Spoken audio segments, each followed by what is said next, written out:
Hi folks, welcome again to the NFL Experts Review again. I would start that off by saying the usual Tuesday review, but we're a little delayed this week. Myself and Reilly both been a bit busy last night, so it's a Wednesday night review this week. So obviously joined again by Reilly as well here tonight. How you guys doing? Right. We had hopefully at the start of this we had a nice new intro that's been provided by Pedro. So we'll see what you guys think of that. Pedro's been trying a few things out for us, so we'll see how that goes in future, whether we keep that or change it up a wee bit. But quite excited with stuff he's added in. So cheers for that, Pedro. Yeah, quite cool. I know I couldn't do any of that terrible with technology. Yes. So thank you, Pedro. Quite helpful. So this week, sorry, on you go. I was going to say, I just first up was the starts of the week. I was just going to mention just before that it's going to be just try and get a little bit shorter this week because there's no really many matchups that matter as such. So hopefully a bit shorter than usual. So less than 50 minutes to an hour and a half. Well, starting off with that starts of the week, I had an absolute howler. So that's a bit as much as I wanted to say on that. If anybody started any of my starts of the week, I do apologise. I'll recap. I had Locke quarterback. I had Davis as my running back. Peoples-Jones as my wide receiver. And Ebron as my tight end. Which, that in itself probably got someone about 26 points if you're lucky. I don't even know. It might even have been 22 points or something like that. It was ridiculously low. So, apologies. My starts weren't great either. There was only one. The running back Cam Akers only get 3 points. T.Y. Hilton only get 9, and the tight end Kmet only get 2. Although I did have Jalen Hurts with his big week. Did he have a good week? I know he had a better week than who was that? Josh Allen. Don't remember this. Was this a conversation that you had to yourself, or? Oh, this was a conversation after Josh Allen scored his 41 points in Saturday Night Football. I was never going to hear the end of it again. And then I get totally flipped on its head. You're never going to hear of it again because I played an absolute howler there. Aye. But as I said, it's not a bad thing because Jalen Hurts had a good week, but unfortunately he couldn't get the win for the Eagles, but it just showed you he had the wee difference maker. So, hats off for the prediction. I think that was the kind of top 2 quarterbacks in the week, although I know Tannehill was round about that 41 point mark as well as Josh Allen, so I'm not sure who actually came in second or in third in there, but I know Tannehill was kind of close, but I think it was Allen just. But can we just mention the fact that both of those quarterbacks on the same team? Well done, Gary, for picking up Hurts when Wentz gets dropped. Having him as your other quarterback just gives you so many options, especially against this Dallas defence this week. Just gives you an opportunity to change it up a bit. So, that takes us nicely on to the reviews then. Starting with Gary Houston against James in the semi-final. So Gary obviously won that 130-75. He started Josh Allen in that one instead of my Jalen Hurts. It could have been 132 if you'd listened to Iain. Cracking performance from Gary. Unusual performance from James's guys. Just nobody seemed to click this week. It's just one of those rare weeks where everybody just tanked. As I say, it was a bit of a Falcons that James has done there, running away with it, and then at the very last minute somehow just imploding. So unlucky James to not see your high scoring team of the year going through to the final. But again, looking at Gary's team, just that quarterback performance was probably the difference maker, picking up more than half of the points that James took. Do you know what I mean? I don't know what a percentage it is, but it's going to be up there in the 55 to 60% of James's full total was just on Josh Allen for Gary. So, it just so happened to be James's lowest scoring performance of the season, and that tied in with Aaron Rodgers and Devontae Adams' second worst games of the season. So That was just hugely unlucky for James there. I mean, he only had two players, I think, with double-digit points. He had 2 players with 0 points, whereas Gary had 6 players in double digits. So, I mean, James, he ran away with the league. His winning percentage was 0.846. The next closest was 0.615. Obviously, that'll be a bit closer now because the records don't update after the playoffs in the actual league standings, but 0.846 winning percentage after the 13 matchups before the playoffs start is unbelievable, only losing 2 games. Right. And his points for as well, 1,822. The next closest is 1,630. So That would have been was that 200 Andy? Points. Was that Andy? I don't think he yes. made. Like, he didn't even make the playoffs. It just shows you. And then Andy's team, Andy was a bit different. Andy was hitting 153 this week, which we'll cover shortly. It just shows you that just the unluckiness for Andy not to make the playoffs, where probably the last 2 weeks he'd have seen himself in the final, just as things had worked out. So, unlucky Andy, obviously, not making the playoffs, but it just shows you fantasy football is just so fickle. It can go one way for you one week and the other way the next.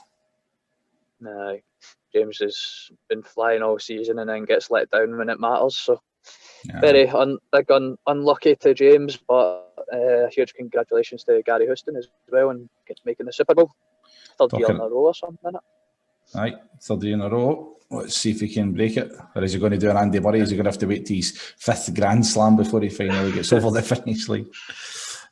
Talking of letdowns, let's move on to my team. Against Dan. Dan was the winner this week with 133 points to my 123. Well done, Dan. Robert Wilson was the big difference maker. His average points. Robert Wilson? Russell Wilson. I wish I had Robert Wilson, whoever he is. I would have done better. Russell Wilson averaging 29 points this season and hitting with a stinker of 14 points. A touchdown and interception, some good yardage on running the ball, but 121 yards in the air, just not a lot. So big letdown, especially the rest of the team actually were, bar Robbie Anderson, had actually performed reasonably well. It's just that letdown of the 10 points or so. But Dan had a good week. He managed to start off with his tight end on the Thursday Night Football, so from there he had a kind of big advantage.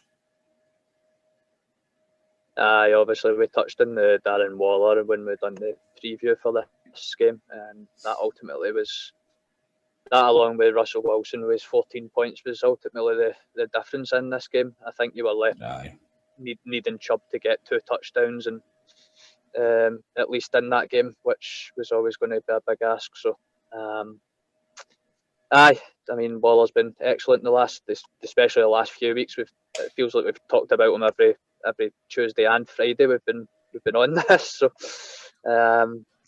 he must be. Dan must be considering maybe using a keeper on him. Off the top of my head, his other players are good as well, though. So he'll maybe be down the pecking order. You'd probably put Zeke and Tyreek Hill and Metcalf even over him to keep. So I was going to say Metcalf. I think I'm not going to pick in somebody's head just now, but Metcalf and Waller would be 2 of the ones I would be considering. But then again, you're giving up, as you say, your Zeke and your Hill options where somebody might come in and sneak in and take them. So I think one of them's got to be Tyreek Hill. So it just depends how Dan feels about the tight end position. I know some folk like streaming them and some folk like getting the top of the bundle there, but it's all personal preference, that. So it'll be interesting to see anyways. So that will take us on to myself versus Pedro. Just sneaked this one, so I did. Winning 117 to 115. I went into that Steelers-Bengals matchup. I think I only needed 2 or 3 points from the Steelers defence, which all season you would say that was an absolute lock. But they ran me close, man. My heart was pounding. 4 points they got. 4 points is quite tight. And that's the thing with defence, it can swing either way. at different Wasn't times. So, expecting. I think the main difference in this was Wayne Goldman's performance for Pedro. He only got 2.9 points, whereas he's been excellent recently. So I think that was probably the main difference for Pedro in that one. He probably should have won that one. Especially the only had Bernard for the Bengals on his bench as well, who had 22 points. So it would have been enough to sneak it. But not to forget old Blankenship there, your favourite, banging in 11 points for you.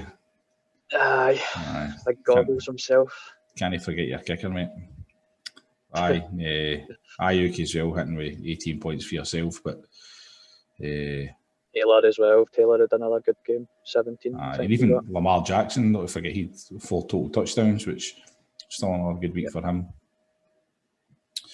A good win, and unluckily for Pedro, that puts him in the toilet bowl with, we shall find out who in a minute. Yep. So that takes us on to Gary McNaught against Ben. Gary won this, romped away with this one in the end, 141 to 116. Aye, quite a big... that was basically Derrick Henry doing Derrick Henry things. Aye, it seems to be the running theme of how many points over 20 will Derrick Henry get this week. It seems to be just continuous, happening every week now. And Jefferson as well, which is another great pickup. I think he was a mid-season pickup for Gary, so that's another one to be considering in a keeper. 100%. Although I don't know how many draft picks, how many rounds it is below his actual draft position, but I think Jefferson will probably go top 30 based on his performance this season. I think it's his average draft round minus 2 rounds or something. I think it was. Aye, so I would assume him to go in the 4th round probably. Aye, third, fourth. So you might get a 5th value. So I suppose that's good value. Yeah. For Ben, Kenyon Drake only got the 5 points for Ben. So Chase Edmonds, I think, got a touchdown. His running back counterpart there. So that wasn't very good. Now, when you look at the points total, Ben, 116 is a reasonable points total. He's just been a bit unlucky with a few players. They're all nearly hitting over the 10 mark, bar Drake. They're all kind of hovering around there, but I just came up against somebody who had a really good week, who was really hitting quite high in the kind of middle teens. So, well done to Gary. Another good performance by Patrick Mahomes as well, which should be added, which keeps him as QB1 in the league, which shows it was still a good pickup, even though Gary never made the Super Bowl. It was still a good pickup to pick up Mahomes when he did. Mm-hmm. Is that a 2nd round or something? I'm not entirely sure. 27th pick, so the 3rd round. So I could pick up in the 3rd round, getting Mahomes. The next matchup we've got is Clark and Andy. So Andy got 153 points and Clark with 165, which I believe is the highest total for the week. Can't really argue with that when you look at the points that these players got. He had his kicker down at 4 points, and then it was only Cooper Kupp and Eckler who were just under the 10 mark, but the rest were all hitting mid-teens or early 20s.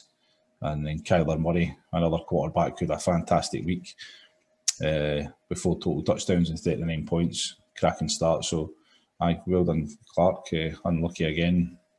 Your points total this season would have had you predicted to be in the playoffs. We've just been a bit unlucky with matchups and things like that. But I think his total points is up there. It's maybe the 3rd highest, I think, in the league. I'm pretty sure. I don't know if that includes playoffs or not, but certainly in the league run, along with James and Andy. But I think these two guys have done okay in the playoffs, so they've managed to avoid the toilet bowl. His points totals run about 5th or 6th. Oh, is that what it is? I thought it was higher than that. Roughly run about 5th or something.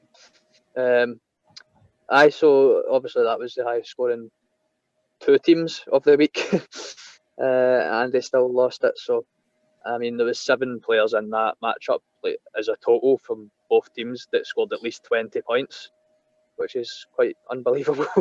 Aye. To be honest. Montgomery again, nearly 30 points. He's been excellent, and I've got the joy of facing him this upcoming week against Clark. And Marvin Jones he's always up and down. He can give you the 22 points he got this week, and then the next week he can give you 0. So, but he done well this week, and then obviously, as we said, but your start of the week, Mike Davis, wasn't great this week. Right, pardon, move on, please. Please delete that from the record. On that note, then we'll move on to the last review of the week. Lee against Robert, another kind of closer one. Lee wins this one 125 to 117. There you go, Tannehill, 43 points. Seems to be a big week for guys hitting over like 138 points. Sorry, not 130, 38 points for the QB. It's a big week for that. So Tannehill, and then Ridley had another big game with Julio out again, 27 points. So that alone, 70 points there between a quarterback and wide receiver. And he never even he had Gesicki in his starting lineup. And I did say that Gesicki wasn't going to play, and Amari Cooper only got 1.3 points, but he still won anyway. So he must have just been that confident. They're leaving old Higbee on the bench at 14.7 points. Who needs him?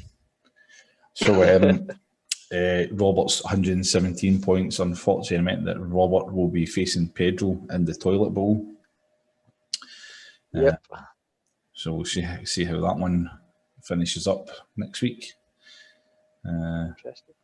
Robert didn't have too bad a week in some positions, but then with Keenan Allen and the New York defence, really poor scores there. I think it's pulled them down. But again, 117 points is better than some other people had this week, so it's not the worst score in the world. Yeah, there was a lot of 110 scores this week. Aye. A couple of 117s, 115 and 116, so it's quite interesting that everyone was a lot of folk were kind of around about the same points total. What about James? How did he go? Sorry, James. Well, James won't want us talking about that again. We'll move on. Sorry, James. On to the previews for the upcoming week, which is Super Bowl Toilet Bowl week.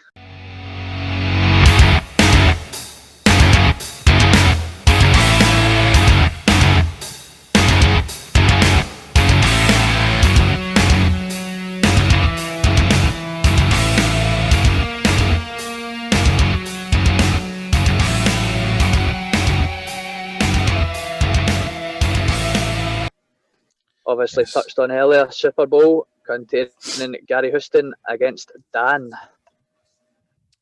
Looking at the matchups, we've got a projection for Dan for 131 points and Gary at 127 points. The kind of notable questionables again is Robinson and Brown for Gary, and for Dan he's got Zeke and Tyreek Hill. I'm not too sure about Zeke, but I would imagine that Hill will be fine to go. I think Hill will go. As I say, I'm not sure about Zeke either. Dallas aren't playing for anything, so they might just rest him and start Pollard again. But either way, Philly's run defense is really, really, really probably one of the best in the league. So starting a kind of injured Zeke, I mean, you've probably got to in this situation, but I wouldn't expect much from him. Robinson, when he got injured, it looked like a high ankle sprain to me, which would mean that he won't play this week. So I don't think he plays. But there was a wee sleeper notification that came out today saying that he's not going to practice all week. They're just going to rest him at practice and hope that he can suit up on the day. But at the moment, I don't think Robinson will play. On the other hand, CMC he was questionable just last night when I looked, but today he's put down to doubtful again, so I'm more than likely without CMC again, as Gary has been most of the season. It's been a sore one. At this point, obviously, last week I mentioned he's got a tough decision with the quarterbacks, but at this point, I think now although I said last week I would have started Hurts, I think at this point now you've got to stick with the Josh Allen. He's got you through this season. So New England's the top cornerback got injured against the Dolphins last week as well, so he's out. So I think you've just got to stick with Josh Allen. Gilmore.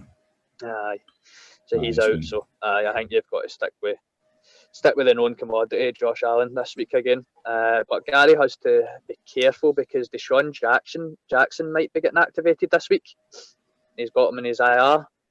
So if he gets activated, then bearing in mind there's Friday and Saturday games, if Gary doesn't bring him off his IR in time, and he's got all the people on his bench, he's got one on the Saturday, apart from that the rest are Sundays, Gary could end up with an illegal lineup there. That'd be an automatic forfeit in the Super Bowl.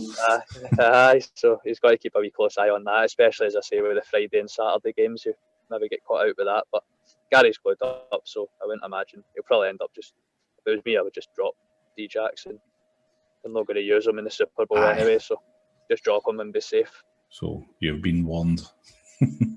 Yep, that's your warning, Commissioner, or you're forfeiting the league. The only other ones we'll kind of skip through. There's not really much point in getting into too many details. So myself and James going head to head for third place.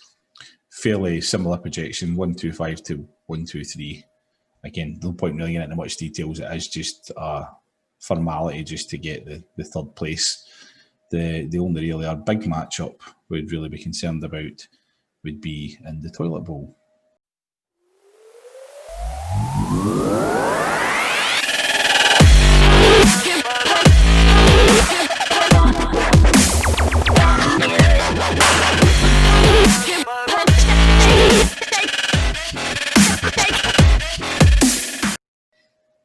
And that will be Pedro and Robert. Pedro currently is projected at 100 points and Robert at 124. Pedro has all his guys fit, so quite a low scoring team. He's still got Julio on his bench to come in, so that maybe boost his points a wee bit. Robert has Keenan Allen and Crowder is questionable. I believe Keenan Allen got injured in the game the other night there, but I don't know. I never seen the injury, so I'm not sure how bad it was, if he'll fight through that or not. Yeah, I never saw that one either. I don't know much about it. I've not really read into Keenan Allen this week, but I'm assuming he will play because he's played through injuries quite a bit this season as well already, hamstrings and stuff. So I think he would be available. Crowder, was he not out last week? I'm sure he was out last week. And he played last week. It must have been the week before he was out then. I know it was recent, but so he'll play then, I would imagine. Robert get the luxury of being close to the top of the waivers today and managed to pick up Darrell Henderson with Cam Akers injured during the game last week. Darrell Henderson looks like he's going to be the starter at running back there for the Rams this week against Seattle, so that was a good pickup. That's probably what's going to boost his score up, his projected points up a little bit. I think he was projected for like 12 points or something the last I checked. 10 or 12, 12.4. So, I think this will be a close one. Pedro's got Trubisky against Jacksonville, so Trubisky's been decent enough recently. So, it depends what numbers and the Jags. You've got Dobbins and Deshaun Watson, so it depends how. I think the other two key guys, and obviously Kelsey, as long as he has a standard good week that he normally has, and I think Lamb against the Eagles cornerbacks could do well because I think those guys are pretty beaten up. So, assuming Dalton can actually throw a ball to the man in the wideout, he'll get a few points there, I think, this week. I would probably look out for Corey Davis as well for Pedro, because the Packers' number one cornerback will most likely be covering AJ Brown all game, so that could free up Corey Davis onto their number two cornerback the entire game there. So he could sneakily get a good few points, where the Packers will probably put up quite a few points, so the Titans will probably have to throw quite a bit. So he could maybe have a very good week potentially. And I think that'd be interesting. First proper toilet bowl, really, isn't it? Aye. Never really had a proper one last year, so. No, I can't think it was. Don't want to be the winner of the very first one. Well, Robert was technically last place last year as well, so you don't want to be the guy who gets it 2 years in a row. Anyway, good luck to you guys and to Dan and Gary in the Super Bowl. And just a wee notable mention for myself and James, we've got a McDonald's riding on this. We spoke at work today, so we're in the McDonald's Bowl. They wanted something to play for. There was no cash involved, and we went, we need to make this interesting because there's no third place cash this year, so let's make a McDonald's. Let's make me slightly fatter, hopefully. So before we move on to covering our wee bit recap, I kind of calculated the standings, because I know they don't update after playoff start and all that kind of stuff. So obviously they're not ideal, because two guys have had a bye week and whatnot, and then the lower teams that missed out in the playoffs play against the lower level teams in the league kind of thing. So it's just a wee bit of fun after the playoffs start, record wise kind of thing. But I thought it'd be something to do just in case anyone's interested in that. So obviously at the top we would have James on 11-3. Next second it would be Dan with 9-5. They've both played a game less than everyone else, so with our bye weeks. Third would be Gary Houston on 9-6, and then fourth Reilly the same on 9-6. Gary edges that on points for. There's 4 teams on a 7-8 record. Top of this group, obviously in order, would be Clark. So Clark jumps from like third bottom or whatever he was. I think he was third bottom, up to 5th place with points for. And then it would be Ben, Gary McNaught, and then myself. Next it would be 3 teams on 6 and 9. Topping them obviously would be Andy with his high points, and then it would be Lee, and then Pedro, and then Robert is bringing up the rear with his 5-10 record. Just thought that would be a little bit interesting. In case anybody like to know the kind of updated standings with our win and losses in the playoff and toilet brackets kind of thing. Always nice to know.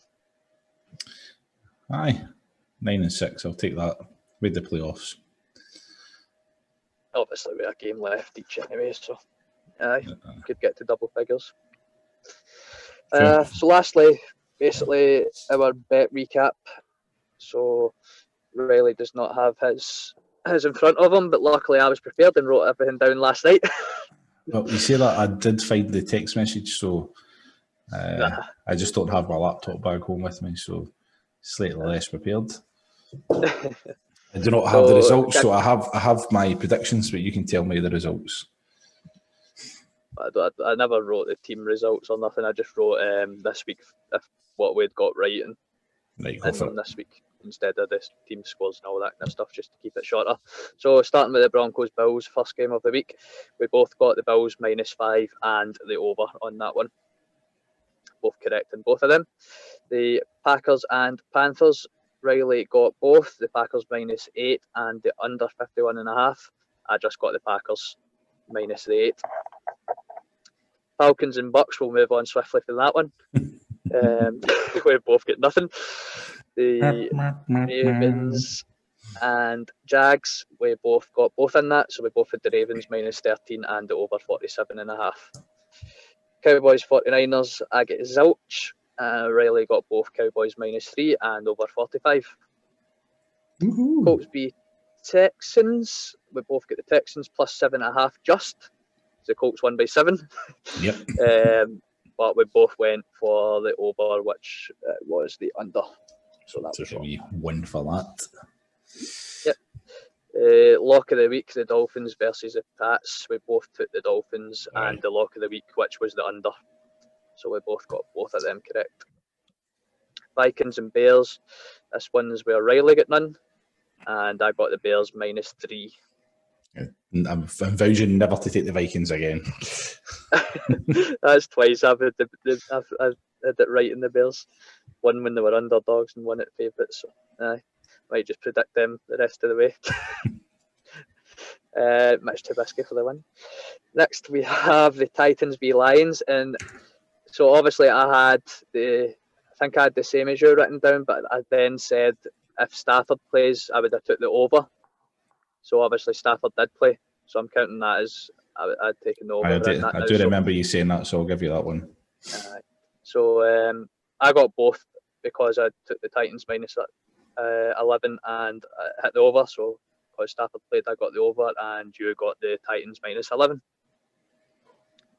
Washington against the Seahawks. Reilly got zilch in this one, and I got the under.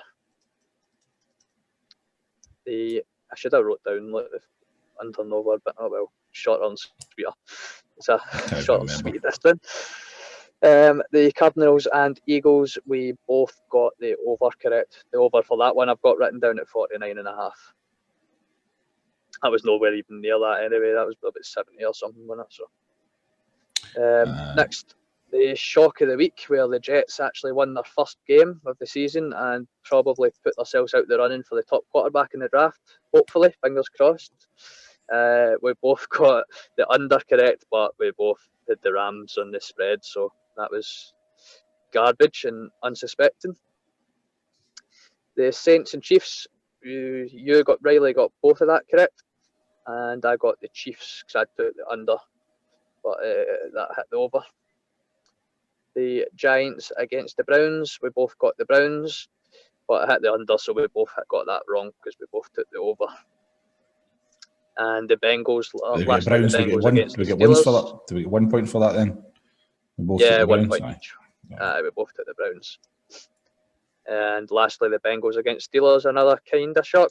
This week, you Reilly got the over. Apart from that, there was none of us get anything else in that. I get nothing. And that sums up our bet recap. 18 out of 32 I got. Not great, but considering I started pretty well actually. My first half was like, I think I only got 1, 2, 3, 4, 5, 6, 7. Out of my first 7 predictions, I only got 3 parts of that wrong. So I had 11 out of 14 for the first part, and then I've only finished with getting 18 right. So I've had a stinker the second half of the predictions. Split your coupons into 2, boys. Split your coupons into 2. Just calculating mine now, sorry.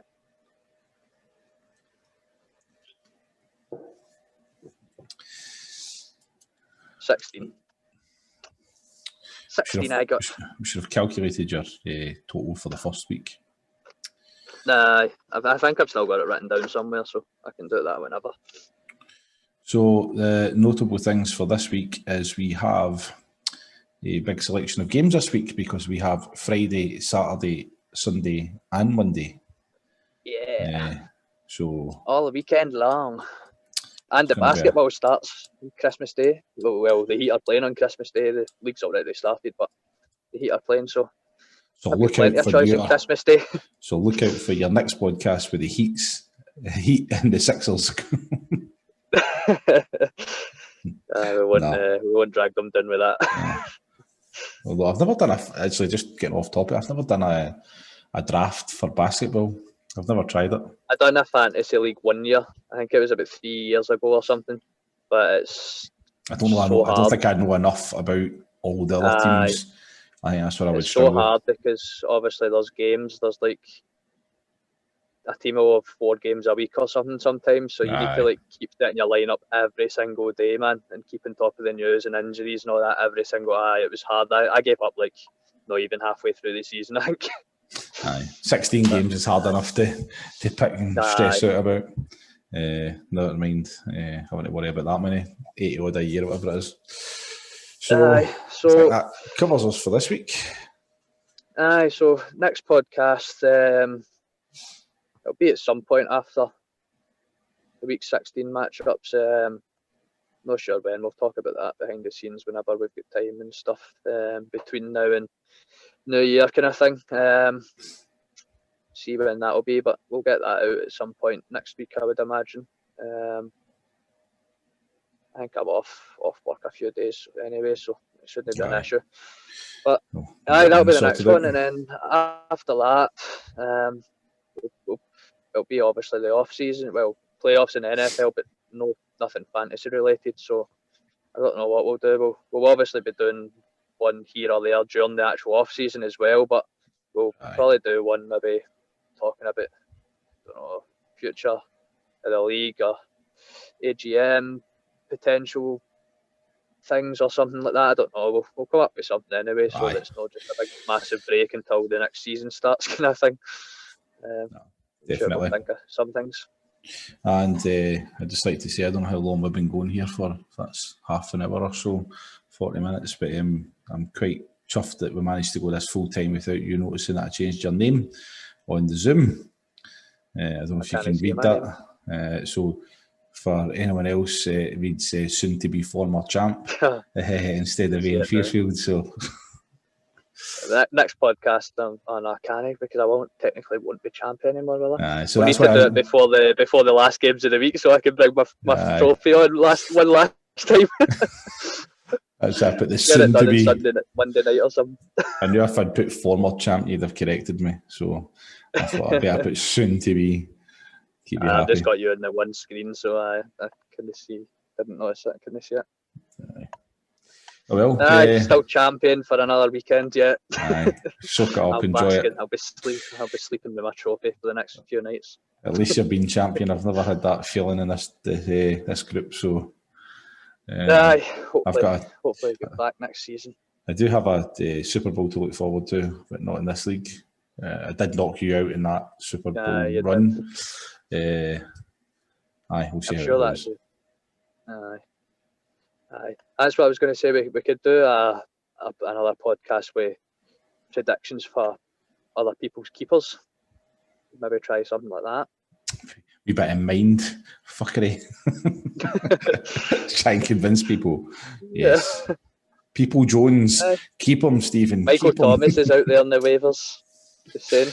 I dropped him in my first round pick. There's going to have to be a serious conversation about keepers, because the more I think about it, so you could use my scenario, for example. I drafted Chubb first, then Aaron Jones second, and I've already made it quite well known that DeAndre Swift, who I picked up in the 8th round, has been phenomenal, which will probably be one of my keepers. So if I decided to keep Swift and Jones, who's my second round pick, but if I somehow get a good draft pick, I could potentially keep Chubb as well, depending who all takes their first round picks.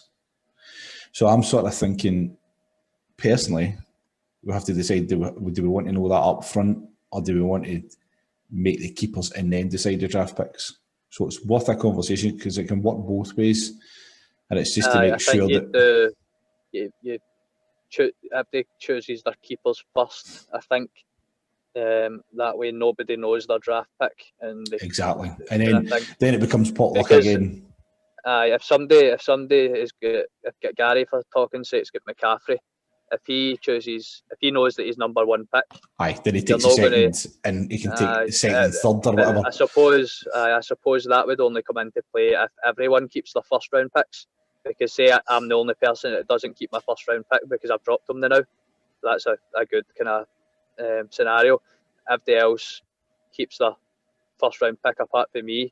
Then Gary doesn't keep CMC, but he gets like the second pick in the draft. Then I'm picking CMC at 1. But if I don't pick CMC at 1, Gary can get him back anyway, and he's kept, say, James Robinson and Josh Allen or something. For but even in that scenario, if if everybody keeps the first round pick, and I know everybody's keeping the first round pick, and I'm no too first, I go, I'm going to keep my second and third round picks, so that I'll there's arguments automatically for get. both sides. I mean, I like the arguments on both sides, so I don't know what I would prefer, but I think the fairest way would probably be doing it that way. Everybody announces their keepers first before draft order. I don't know. Aye. It's something we can maybe get everyone on a Zoom call in the off season, at the EGM or whatever. 'Cause I was hoping we'd be able to meet up in person at the AGM, but I don't think that's going to happen anymore. Well, we could maybe try. Gary was saying about trying to have it soon after the season ends. So if he's wanting it in person, then it'll have to wait a bit. What we could even do is we could, in a future one of these, we could actually sit down and we can get the list of things that are to be reviewed, and we could discuss the pros and cons of each of them. If they can listen, take it on board, and then from there decide. Well, maybe they come out know more information, decide that I don't like that or I do like that, and how they would vote. We could do that like before the AGM. If Gary gives us all the stuff that he's been questioned about, kind of thing, or that folk will put forward to him, then we could discuss it, the pros and cons of it on here, and then that way everybody's got all the information for before the AGM, and then it'll kind of speed up the AGM a bit, kind of thing, if they'll have a bit of background about everything. But you can put that to Gary, see if he wants us to do that or not. I think so. Even Gary could join in, and we can make it an open forum. We're having more than just me and you. We don't have everybody. Potentially, we have a wee kind of preview, because I know certainly we discussed it. Obviously, this season there was a wee bit of back and forward in the WhatsApp group about people didn't know what was really happening, or we'd agreed this or we agreed that, or I thought this or somebody thought that, and it'd be a good way to talk it all through. Everybody gets it out there what they think, and then people listen to it and then go, oh right, I understand that now, or they don't, and then they come back asking questions. So certainly I know that if they had a lot of questions, because we were all quite confused about, because it was COVID, obviously nobody really knew what we were up against, but I suppose we'll be better, stronger for it and better, and it's probably one to keep in the pocket there for a future podcast.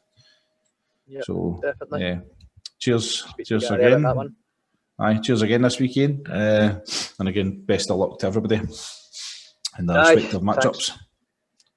Thanks again for your time, and obviously, as Reilly said, good luck to everybody, especially the Super Bowl toilet bowl, and I hope yourself, Reilly, has a very good Christmas. Thank you I hope everybody else in the league has a very good Christmas as well, because the next time we'll speak to everybody will be after Christmas. So, enjoy everybody and make that time with the family. Irish crickets. Enjoy it. Cheers, guys. Cheers. Bags and blankets.